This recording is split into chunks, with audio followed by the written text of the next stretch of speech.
Tapi kalau orang melihat sisa sholat tahajud itu katanya dia ataupun tidak orang Malaysia yang ada azan juga baru azan subuh dari situ maghrib nungguin kalau sholat tahajud sholat sunat istiqomah juga nungguin.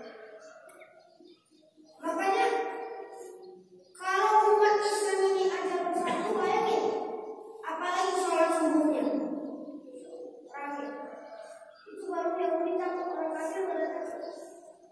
Itu salah satu ciri takutnya.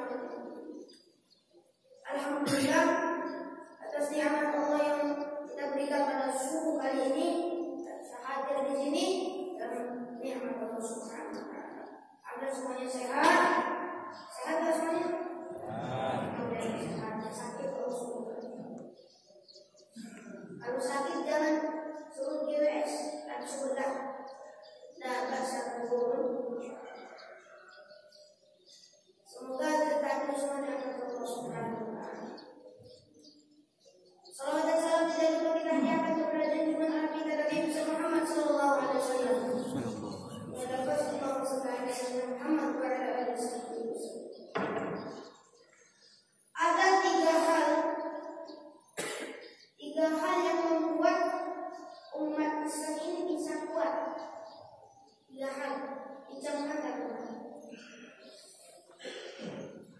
Pertama, sholat jamaahnya selalu ramai.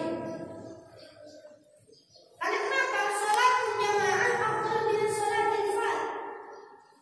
Sholat jamaah lebih baik daripada sholat sendirian. Apa pahalanya? 27 pahala sholat jamaah dibandingkan dengan sholat sendiri. Kalau sholat sendiri, otomatis mendapat satu sisi.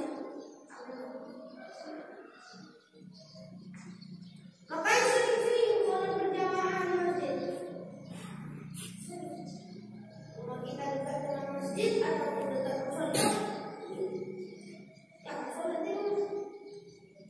Laki-laki sholat di rumah berhenti boleh.